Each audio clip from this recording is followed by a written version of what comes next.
A poor girl is forced to live in a millionaire's mansion after her father suffers an accident in one of his restaurants. But what she didn't imagine was that the millionaire would fall madly in love with her. Before starting the story, comment on where you're watching from. I want to know how far this video has come. Atlas Wyndham was sitting behind his imposing dark oak desk, his eyes fixed on the computer screen, although his mind was far away. Celeste's words echoed in the background, a conversation he had stopped following a long time ago. Don't you think our wedding cake should be 7 stories high, love? Or maybe 8? I don't want it to look small. Atlas let out a discreet sigh, still pretending to listen. He felt suffocated. Everything about his relationship with Celeste seemed to have been planned as a marketing ploy, the ceremony, the photos, even the speeches. And lately, he was beginning to wonder if the wedding itself wasn't just an image stunt for Celeste to expand her digital influence. His thoughts were interrupted by the insistent ringing of the phone. He picked it up immediately. Atlas, I need to speak to you now.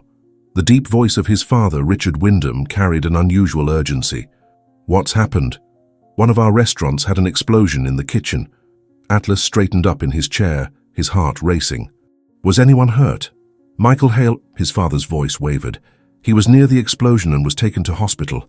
His condition is serious. Michael Hale, the name made Atlas frown. He knew he was an old employee, loyal to the company since the days when his father managed the first restaurants. Without a second thought, he grabbed his coat and hurried out, leaving Celeste talking to herself on the phone. The drive to the restaurant was tense. The Atlas driver drove in a hurry, zigzagging through the busy streets of Manhattan. In the middle of the traffic, the car braked suddenly, causing Atlas to lean forward. "What was that?" he asked angrily. "I almost hit a girl, sir." Atlas looked out of the window and saw a young woman standing on the sidewalk, holding a pile of papers now scattered on the ground. She looked furious. "Hey!" shouted the girl. "Watch where you're going." "You're the one who needs to pay attention," Atlas retorted out of patience. Her eyes narrowed at the sight of him. "Oh, right. It must be easy to say that from inside your luxury car.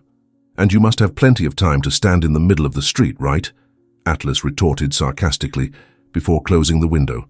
The girl rolled her eyes and went back to gathering her papers. Atlas tried to ignore the annoyance that the exchange of words had caused. Arriving at the destroyed restaurant, Atlas saw the blackened facade and part of the entrance covered in soot. Firefighters were still on the scene, assessing the damage. The smell of gas and smoke permeated the air. He found his father next to an ambulance, talking to one of the firemen. "How is he?" Atlas asked, worried. "Michael has been taken to hospital. He's conscious, but he can't move his legs." Atlas felt his stomach turn. Michael had dedicated years to this job. He knew he had to act. The next day, he and his father called a meeting with the families of the employees affected by the accident. The conference room was full of worried and tired faces. Atlas stood up and cleared his throat. "I want to start by saying how sorry I am for everything that's happened." His voice sounded firm, but there was a sincere touch of regret. "I know that this tragedy has brought fear and uncertainty to all of you. Our priority now is to support every family affected. We will cover all medical expenses, provide financial assistance, and ensure that none of you are left destitute." The murmurs in the room began to quieten down, and some people nodded, relieved. Then a figure came quietly through the door. It was the girl from the traffic incident. Atlas recognized her instantly.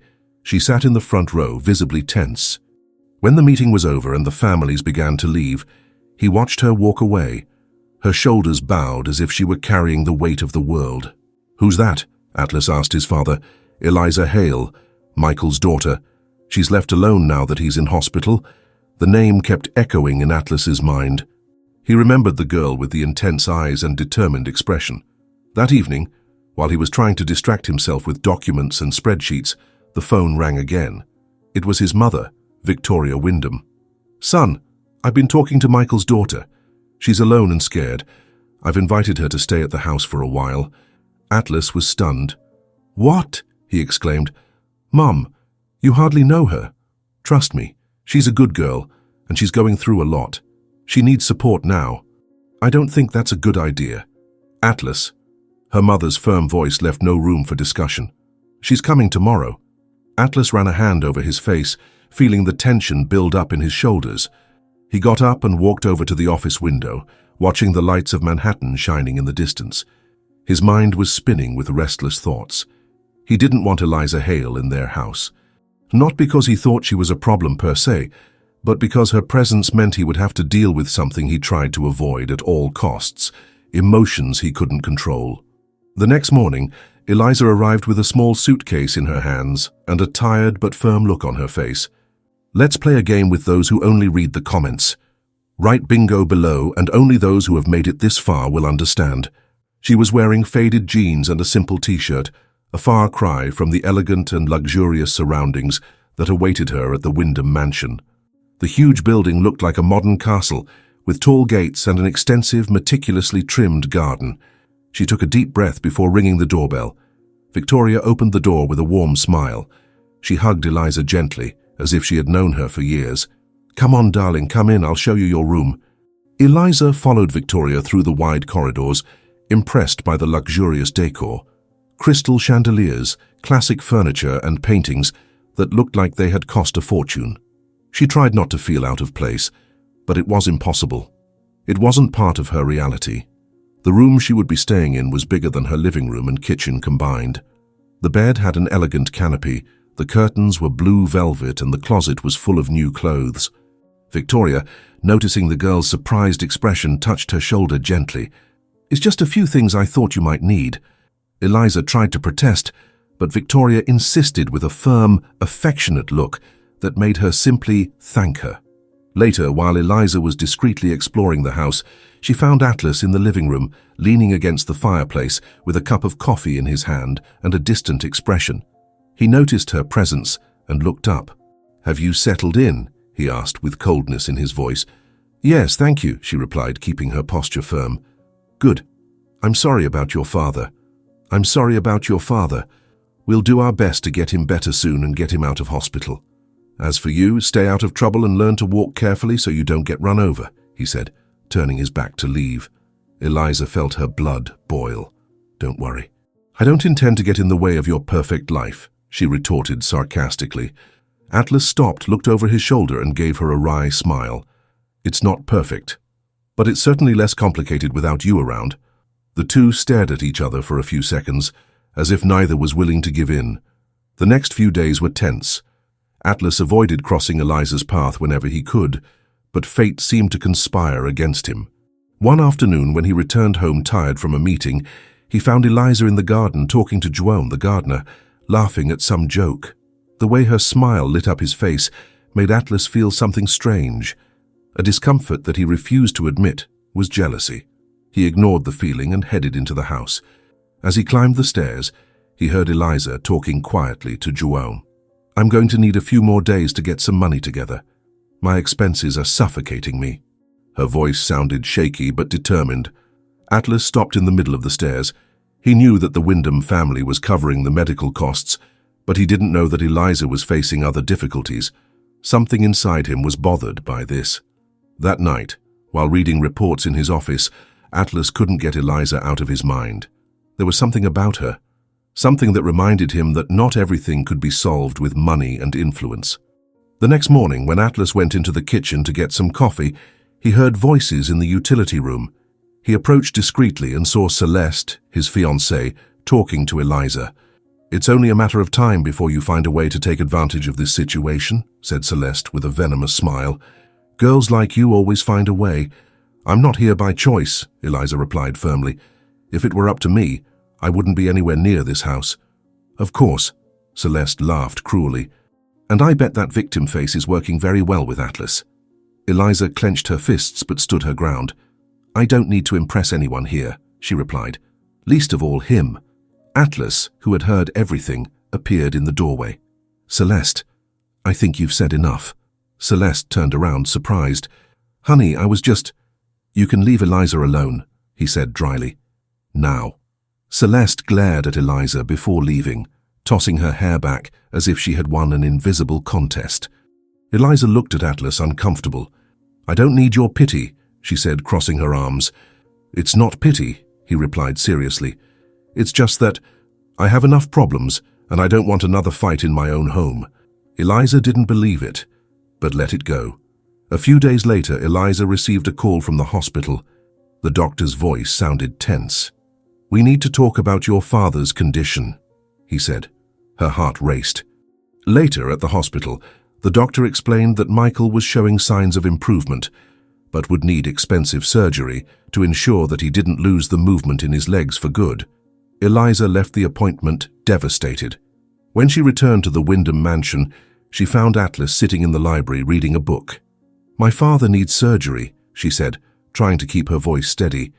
"I need to talk to your father to see how he's going to pay for it." Atlas slowly closed the book and looked at her. "You don't have to worry about that," he said. "We'll cover all the costs." Eliza's eyes widened.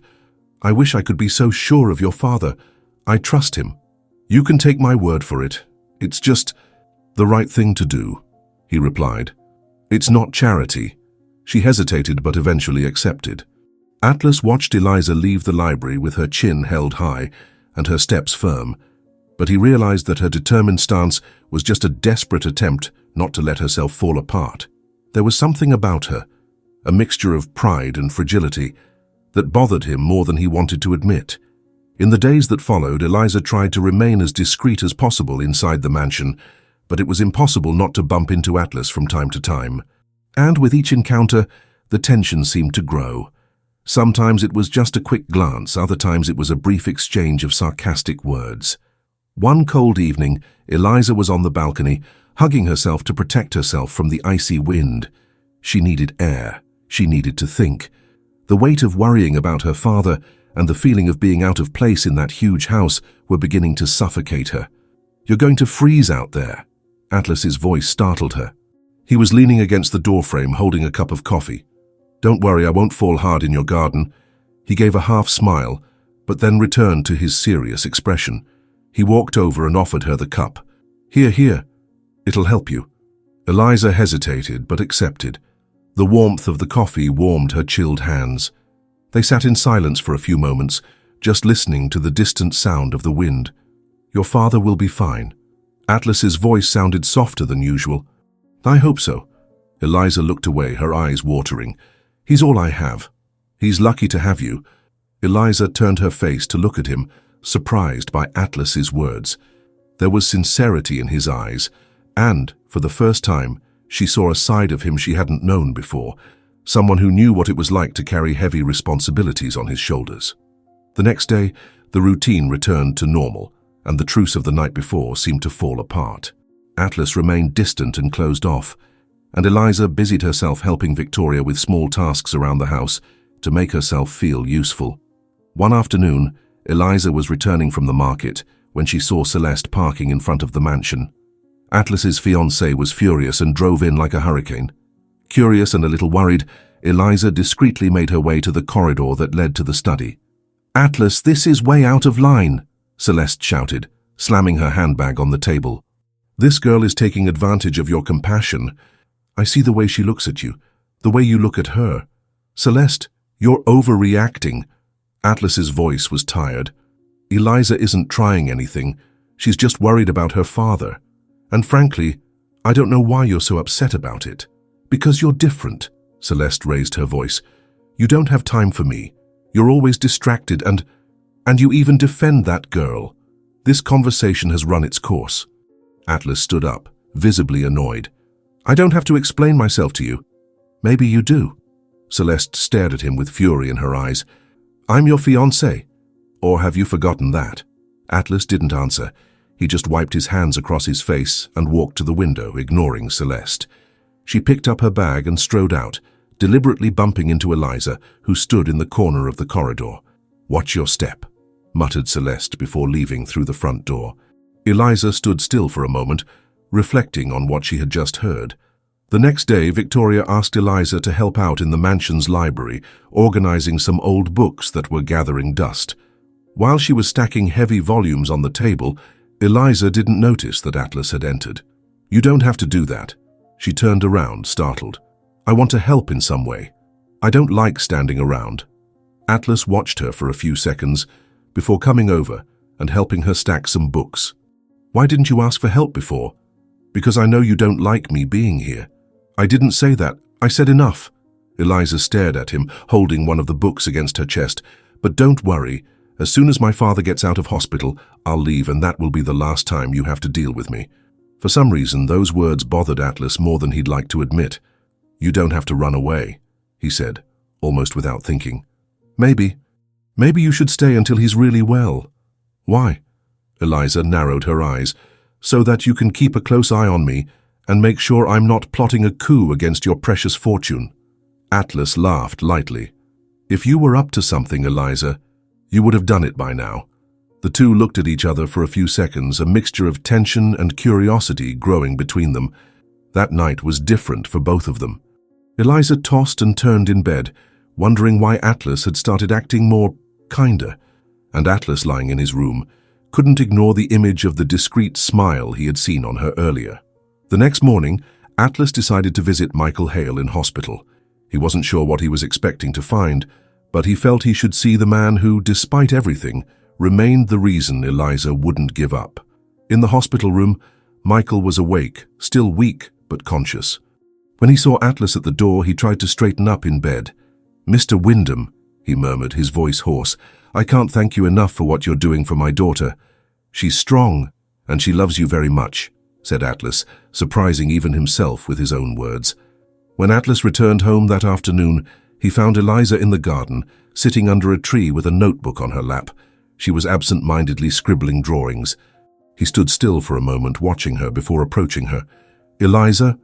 She looked up and he hesitated. "I saw your father today. He's getting better. He'll be fine." Her eyes sparkled, and for a moment, Atlas saw the strength and fragility that so defined her. "Thank you for looking after him and me," she said, her voice breaking. Atlas just nodded. What neither of them noticed was the silhouette of Celeste standing near the entrance to the house, watching the conversation with narrowed eyes and a dark look.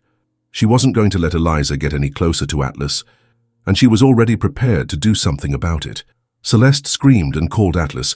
They were both startled, and Atlas already turned away from Eliza and went to talk to Celeste, leaving with her to avoid any confusion.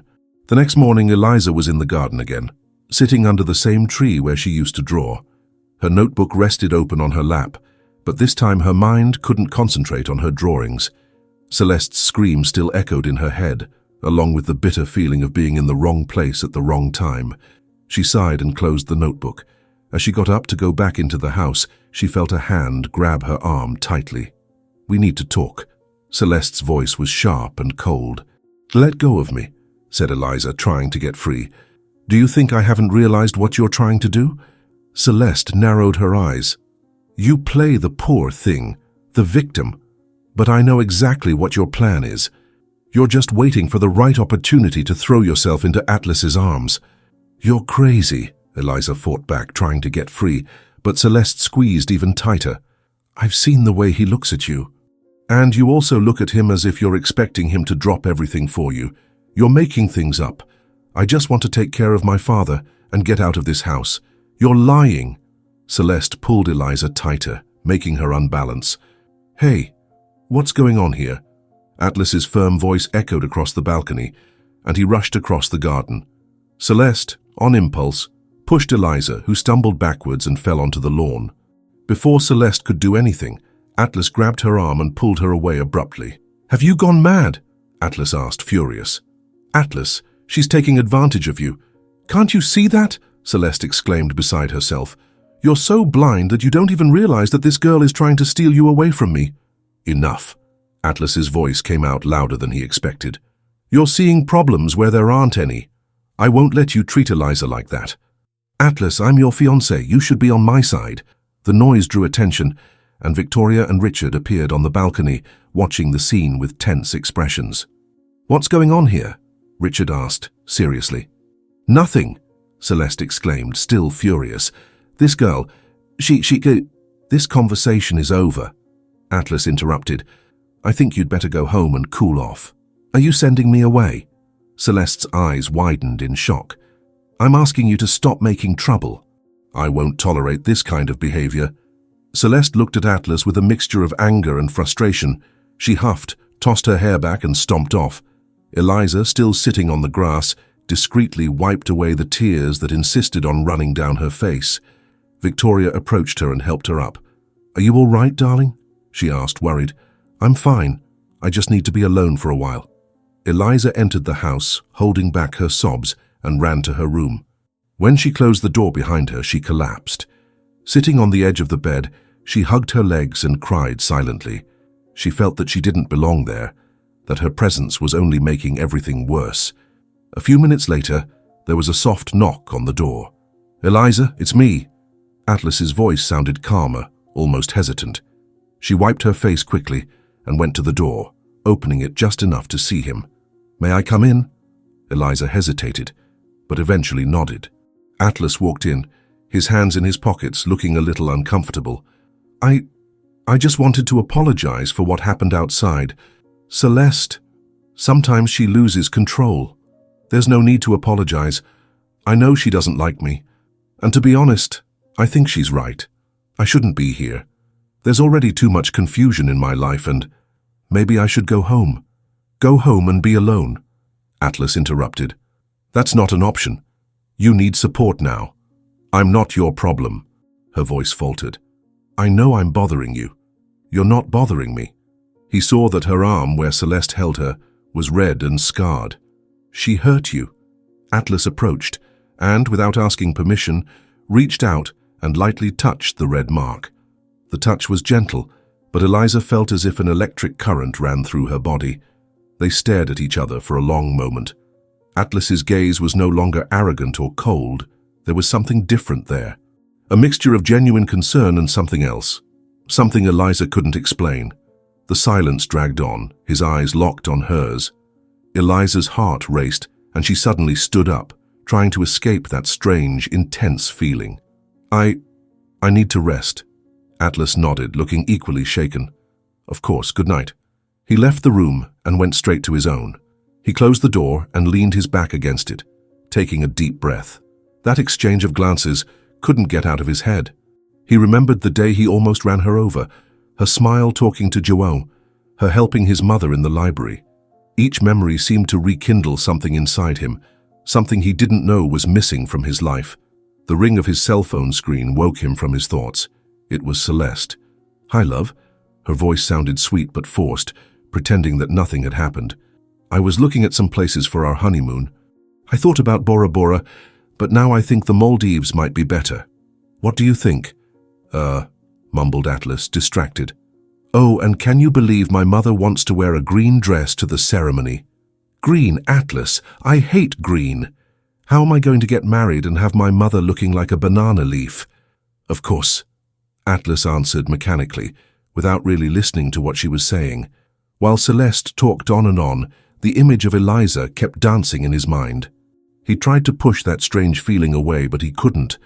Something was changing inside him, and for the first time in a long time it didn't scare him. What Atlas didn't yet know was that Celeste didn't intend to accept the situation so easily. She already had a plan, and Eliza had no idea what she was about to face. The next few days were confusing for Atlas.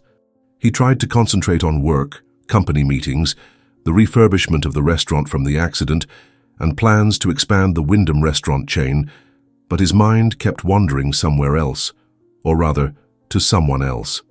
Eliza. He found himself thinking of her at the most random moments, the intense look they exchanged when he touched her injured arm. He felt something different, something he hadn't felt for a long time, and that left him completely lost. To make matters worse, Celeste seemed to be on a tireless mission to irritate him even more. She called several times a day, always with some new demand for the wedding. "Love, I was thinking," Celeste began during a phone call. "Those crystal chandeliers we saw in the Madison Avenue store, I think they'd be perfect for decorating the hall. Of course, it will cost a bit more, but you know I want everything to be perfect. Celeste, you've already chosen 3 types of chandeliers." "Ah, Atlas, you don't know anything about decorating. This will make all the difference in the photos." "Okay," he replied with a sigh. "And there's something else. I was looking for some musicians to play live at the party. I thought about hiring a small orchestra, but then I thought about it again, and I think it'll be more impactful if it's a full band. Maybe a fireworks display at the toast." "Fireworks?" Atlas frowned in disbelief. Yes, the wedding has to be unforgettable, Atlas. I want people to talk about it for years. He closed his eyes, feeling his patience slipping through his fingers. Celeste, you're already spending a fortune on this wedding. It's becoming a spectacle show, and not a celebration. So that's it? Now you want to save money on our wedding? Her voice changed to a hurt tone, but Atlas knew it was just an attempt to manipulate him. It's not that. Atlas, you're not even trying to make this work. You don't seem to care about me anymore. He remained silent, because deep down, Celeste was right. He really didn't care anymore. That evening, Atlas went for a walk in the mansion's garden, trying to clear his head. He felt like his life was slipping through his fingers, a wedding that seemed more like an obligation, a fiancé who only thought about luxury, and a girl who had invaded his head and didn't seem to want to leave. And then he saw her. Eliza was sitting on the edge of the garden fountain, her feet bare and a light jacket over her shoulders. She was holding a sketchbook and seemed lost in her own thoughts. "Can I sit down?" Atlas asked, approaching. Eliza looked up in surprise but nodded. "Can't you sleep?" she asked. "No, my head is a mess. I know what it's like." She smiled slightly and went back to drawing in her notebook. "What are you drawing?" "Nothing much. Just some ideas." Atlas leaned over slightly to see. The notebook was full of drawings of landscapes and faces, and to his surprise there was a sketch of him standing on the balcony, looking away and holding a cup of coffee. "You drew me?" he asked, surprised. Eliza blushed violently and tried to close the notebook, but Atlas held her hand gently, stopping her. "It's beautiful," he said, with a genuine smile. I thought you looked pensive that day. Like you were lost?" "Yes." Atlas was silent for a moment, still holding her hand. The touch was gentle, but the electric current that ran through his body was intense. Eliza felt it too and tried to pull away, but he wouldn't let go. "You're different," Atlas murmured almost to himself. "Is that good or bad?" she asked with a shy smile. "It's confusing." They looked at each other for a long time. Atlas knew he should walk away, that he should keep his distance, but at that moment it seemed impossible. I think I need to go to sleep," said Eliza, gently pulling his hand away. Atlas nodded and watched her walk away towards the house. That night, he couldn't sleep. He tossed and turned in bed countless times, reliving every detail of that moment at the fountain. The touch of her hand, the way her gaze seemed to decipher his deepest thoughts, the way his heart raced like it hadn't in years. The next morning, he was still restless when Celeste made a surprise appearance at the mansion. She rushed in and went straight to the study where Atlas was trying to concentrate. "Hi, love," said Celeste excitedly. "I've brought some decorating magazines. We need to decide on the invitations today. I was thinking of something gold with embossed details, or maybe silver with a more classic touch." "Celeste, it's not a good time." "Oh, and my mother wants us to increase the amount of flowers at the entrance to the church. She said that the more flowers, the more elegant it looks. The more expensive it is, you mean?" "Atlas," Celeste crossed her arms. "Why are you so distant? It seems that everything I do bothers you lately." "Because it does." The words escaped before he could stop them. Celeste's eyes widened in shock. "What do you mean?" "Celeste, He ran a hand over his face, exhausted. "I think I need some time to think." "Think?" She laughed in disbelief. "Are you really saying that? I just need to be alone for a while." Celeste shook her head, furious. "I knew it. That girl is putting ideas into your head. I'm going to put an end to this once and for all." "Celeste, stop."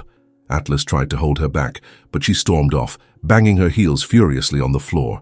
Atlas remained in the office for a long time, haggard and tired. He felt like he was fighting against himself. Part of him knew that he should insist on the wedding happening. After all, it was the right thing to do, the easiest way, the safest decision. But another part wanted something different, something new. Victoria entered the office shortly afterwards, carrying a cup of tea. "Son, are you all right?" she asked gently. Atlas sighed. "Mom, I don't know what to do anymore." "Does this have to do with Celeste?" He shook his head slowly. "I don't love her, Mom," he finally said, as if those words had been stuck for a long time. Victoria approached him and put her hand on his shoulder. So you already know what you have to do. You just need to have the courage. Atlas took a deep breath and leaned back in his chair, feeling that he was about to make the most difficult decision of his life. What he didn't know was that Celeste was up to something, and that Eliza could be the biggest victim of it all.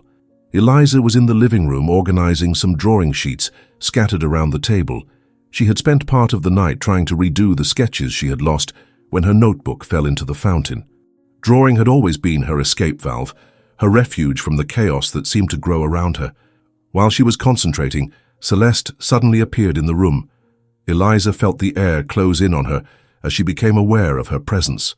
"Ah, so this is where you spend your time," said Celeste with a venomous smile. "I'm just trying to stay out of the way," replied Eliza, trying to stay calm. "Stay out of the way?" Celeste laughed bitterly and then walked over to the table, picking up Eliza's notebook. "You seem to be very comfortable here, drawing pictures as if you were part of the family. Give it back, please." Eliza's voice shook. "Why? What are you secretly drawing?" Celeste flipped through the pages quickly until she found the sketch of Atlas on the balcony. "I knew it. You're trying to seduce him, aren't you?" "It's nothing like that." Eliza tried to take the notebook back, but Celeste held on tight. "You're pathetic," said Celeste, furious, and with one swift movement, she tore the pages out of the notebook one by one, scattering the pieces all over the floor. Eliza was paralyzed, her chest tight and her eyes watering. "Enough of this. You're leaving this house now," shouted Celeste, pointing to the door. "Not so fast." Richard's firm voice sounded from the doorway. He walked resolutely to where Celeste stood, his gaze stern. "You're not in charge here, Celeste. This is my family's house, and Eliza is our guest. If anyone should leave now, it's you." Celeste turned around, perplexed. "You're kicking me out because of her?" "No, I'm telling you to stop acting like a lunatic." Victoria and Atlas appeared right behind them, and seeing the confusion, Atlas went straight to Celeste. "What happened here?" he asked, his voice tense. "This girl is trying to put a spell on you." "I'm just protecting you, Atlas. Protecting." He looked at the torn drawings scattered across the floor. "You've crossed the line. Atlas, That's enough, Celeste. It's over." "What?" Her voice faltered. "I can't pretend anymore. This marriage makes no sense. I don't love you. And frankly, I don't think you love me either." Celeste's eyes widened in disbelief. "You're breaking up with me because of her?" "I'm breaking up with you because you only care about yourself. And I'm not going to spend the rest of my life pretending that this is love." Celeste took a deep breath, trying to control herself, but her anger overflowed. "You'll regret this, Atlas." She pointed at Eliza, who remained silent. "And you. If you think you're going to win in this story, you're very wrong." "Enough," Victoria intervened, approaching. "Go home, Celeste. Give your head some time to cool down." Celeste gave Eliza one last deadly look before slamming the door. Eliza stood there, feeling suffocated. The torn pages were still on the floor, like pieces of her own life falling apart. She didn't say anything. She just ran to her room. Locked in her room, Eliza began to fold her clothes and put them in her suitcase. She couldn't stay there any longer. It had gone too far. Her father was still in hospital. Her life was upside down, and now she had become the center of a mess she didn't want to be part of. She sat on the edge of the bed for a moment, looking at her torn notebook next to her suitcase. The crumpled pages seemed to mock her efforts to try and keep it together. The knock on the door startled her. "Eliza, can I come in?" It was Atlas's voice. "I'm busy," she said, trying to sound firm. "Please," he insisted. After a moment's hesitation, Eliza opened the door. Atlas walked in, and when he saw the clothes packed in the suitcase and the torn drawings on the bed, his face contracted. "Are you leaving?" "I think it's the best thing to do. I can't stay here any longer. I've caused enough trouble." "You haven't caused anything. Celeste, she who—" "Atlas, please." Eliza interrupted him, her voice breaking. "I'm tired. My father's still in hospital. Celeste hates me. And now I'm stuck here in a situation that doesn't make any sense. I just want to go home." She ran a hand over her face, trying to hold back the tears. Atlas approached and, on an impulse, wrapped his arms around her. His touch made Eliza finally crumble. She let the tears fall as he held her tight. "It's okay, I'm here." His voice was low, almost a whisper.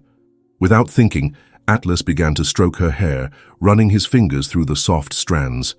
He felt Eliza relax a little in his arms, but he still didn't let her go. Instead, he hugged her tighter, tilting her head and gently kissing the top of her head.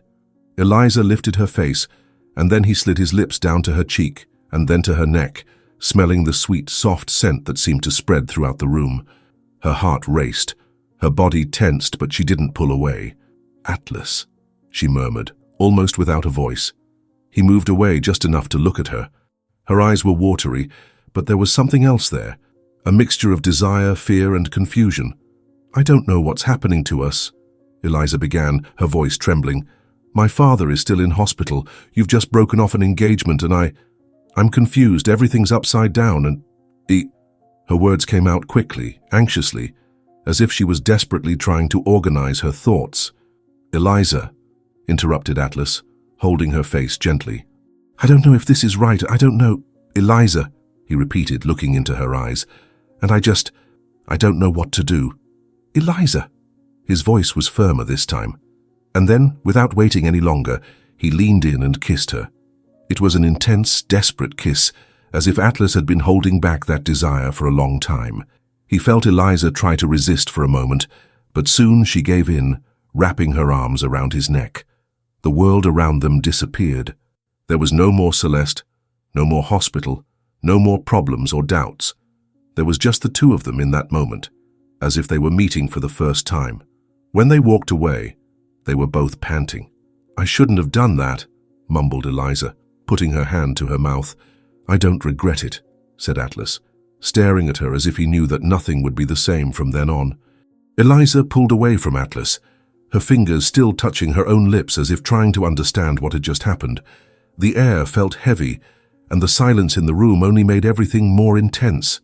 That was a mistake," she said, taking another step back. "I can't. Why not?" Atlas stepped forward, his voice hoarse, laden with something that went beyond desire. It was as if he was fighting not to lose her. Because my life is a mess.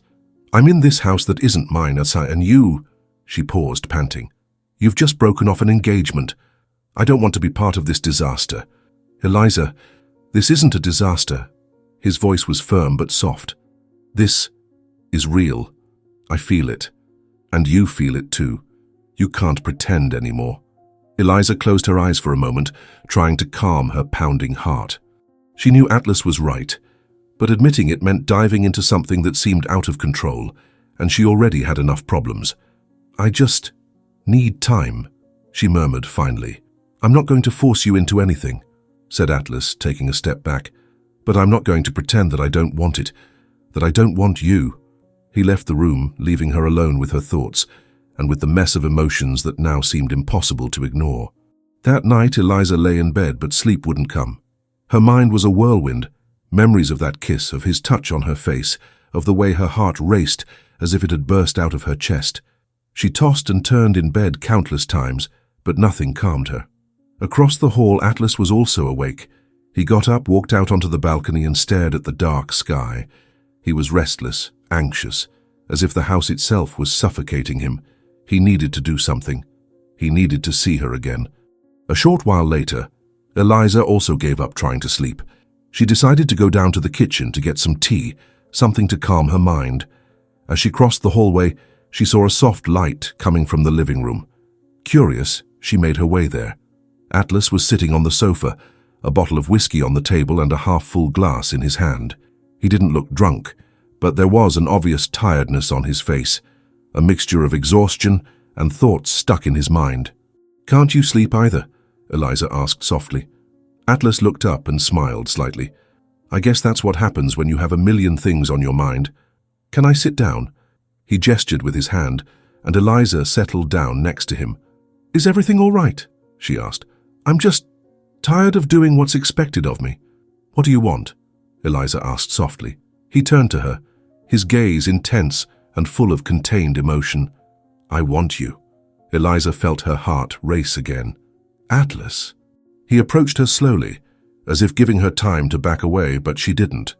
When he finally touched her face and slid his thumb across her cheek, Eliza closed her eyes and allowed herself to relax into that touch.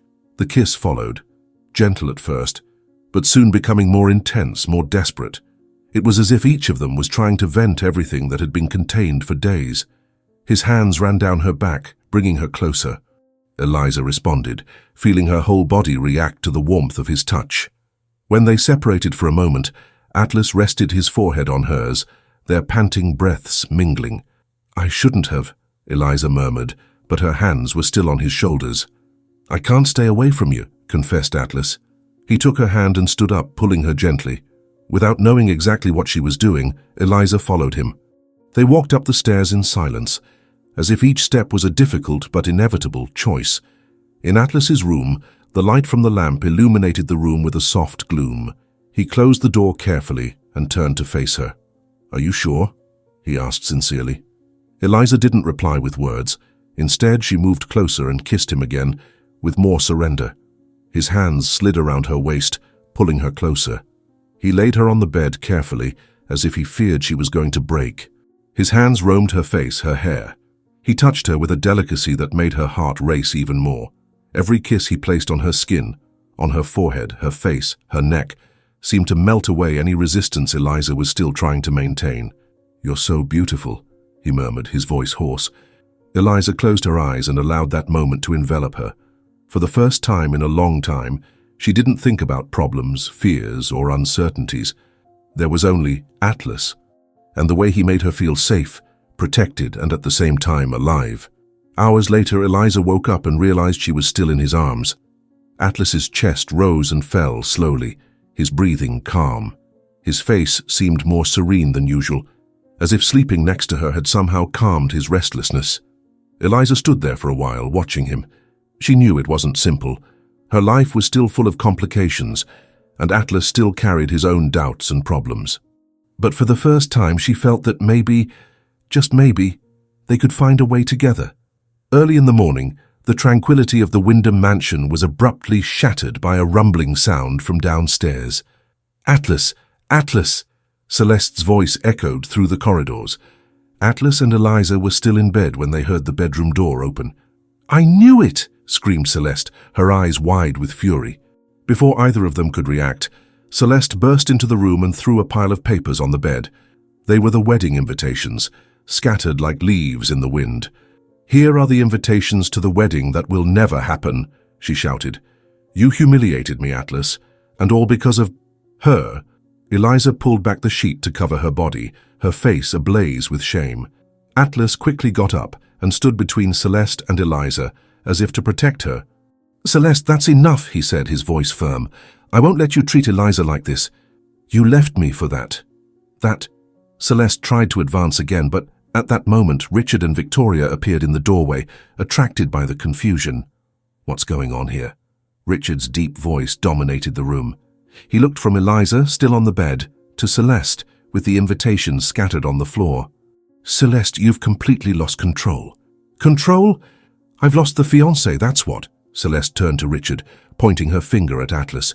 "Your son is a traitor, and that girl took advantage of the situation to get into his life. That's enough, Celeste." Richard took her firmly by the arm. "You need to leave now." "I'm not leaving until he admits that he threw away our relationship for this girl." "I admit it." Atlas faced Celeste squarely. "I don't love you, Celeste. I didn't before, and I don't love you anymore, and you need to accept that." Celeste paled for a moment, but then began to inflate with anger. "You'll regret this, Atlas. And you too, Eliza." She pointed an accusing finger at Eliza, her eyes blazing with fury. "Do you think you're going to be happy together? Well, you should know that it won't last." "Enough." Richard pulled her out of the room and Celeste left screaming, her words echoing through the halls of the mansion. Victoria sat on the edge of the bed next to Eliza, who was still visibly shaken. "Darling, are you all right?" Victoria asked, her voice soft. "I'm sorry about all this. I never meant to cause trouble." Eliza lowered her head, ashamed. "It was my fault." Atlas stepped forward. "I should have sorted this out earlier." Victoria looked at them both, her eyes full of understanding. "I just want you both to be happy, whatever path you decide to take." Eliza gave a shy smile, but then her cell phone began to vibrate. When she picked it up, Her face changed instantly. "Hi. Yes, it's me. How's he doing?" Atlas watched intently as Eliza listened to the person on the other end of the line. Her expression went from tension to surprise and finally to visible relief. "Really, he's been discharged," said Eliza, covering her mouth with her hand. When she hung up, her eyes were watery. "My father. He's been discharged. He's coming home." "That's wonderful," said Victoria, smiling warmly. But Atlas couldn't react in the same way. Although he was happy that Michael was getting better, he knew what this meant. Eliza would soon be leaving. Eliza smiled, but then looked away to her suitcase, still open in the corner of the room. "I think I'd better start packing my things," she muttered. "You don't have to run," said Atlas too quickly. "Yes, I do." She took a deep breath. "I'm very grateful for everything you've done for me and my father. But this isn't my home. I need to get back to my life." Atlas stood still for a moment, feeling his chest tighten. He wanted to tell her that she was wrong, that this house could be hers if she wanted it to be, that he wanted her to stay because he needed her, but the words got stuck in his throat. Eliza finished packing her suitcase in silence. She avoided looking at Atlas because she knew that if she did, she might fall apart again, and that would only make everything even more difficult. When she finally closed the suitcase and put it by the door, Atlas was still standing there, as if he didn't know what to do. "I'll drive you home," he offered, his voice low. "You don't have to." "I want to." Eliza nodded slowly, feeling that this farewell wouldn't be easy. Hours later, while they were in the car on their way to the small apartment where Eliza lived, the silence was almost suffocating. Atlas wanted to talk. He wanted to ask her to stay. He wanted to explain that being with her made everything seem more right, more alive. But he couldn't. When they arrived in front of the building, Eliza came down with her suitcase and turned to Atlas. "Thank you for everything." When Atlas stopped the car in front of Eliza's building, he couldn't control himself. The thought of leaving her there, after everything they had experienced over the last few days, was unbearable. "I don't want you to go," he said, gently holding her arm as she prepared to get out of the car. Eliza turned around in surprise. "Atlas, I want to see you every day." His voice came out firm, intense. "I don't know what my life is like without you around anymore. I don't want to find out." She was silent for a few seconds, her heart beating so hard that it seemed to echo in her ears. Then, as if his words were the last missing piece, Eliza smiled slightly. "So, come up with me." Atlas didn't need another invitation. The two of them entered the elevator, and as soon as the doors closed, he pulled her close and kissed her, as if all the lost time needed to be made up right then and there. The kiss was intense, passionate, full of desire and emotion. His hands slid around her waist, pulling her closer, while Eliza's fingers tangled in his hair. The elevator stopped on the floor, but neither of them seemed to notice. They stumbled out, still kissing, laughing softly, as Eliza tried to find her keys in her handbag. Her hands were shaking, whether from the rush or the electricity that seemed to run through her body, and when she finally unlocked the door, they entered the apartment as if the whole world didn't exist. The room was a little dusty, the curtains closed, the air full of absence after so long empty, but none of that mattered. Atlas pushed her gently against the door, kissing her again, more intensely, more deeply. Eliza gave in, forgetting all the fears, doubts, and confusion that had plagued her until that moment. His hands slid down her back, his lips explored every inch of her skin, and Eliza felt safe, alive, and complete in his arms. When they finally lay down, all that existed was that moment, an instant where past wounds, insecurities, and fears simply had no more room. Afterwards, still cuddled up in the dim light of the bedroom, Atlas stroked Eliza's hair, his voice low and full of sincerity. "I won't let you go. Ever again." Eliza looked up at him and saw that there was no hesitation, no doubt, just the truth she needed to hear. "I don't want to go," she whispered. The sun was high when Atlas finally got up. He needed to go to work, and Eliza needed to organize the apartment for her father's arrival. "Are you coming back tonight?" Eliza asked, still wrapped in the sheets. "If you let me." He smiled, leaning over to kiss her once more before leaving. Hours later, Eliza had cleaned the house, changed the sheets and prepared everything for her father's arrival. She was nervous, not just about seeing Michael again after so long, but also because somehow she knew he would realize that something had changed.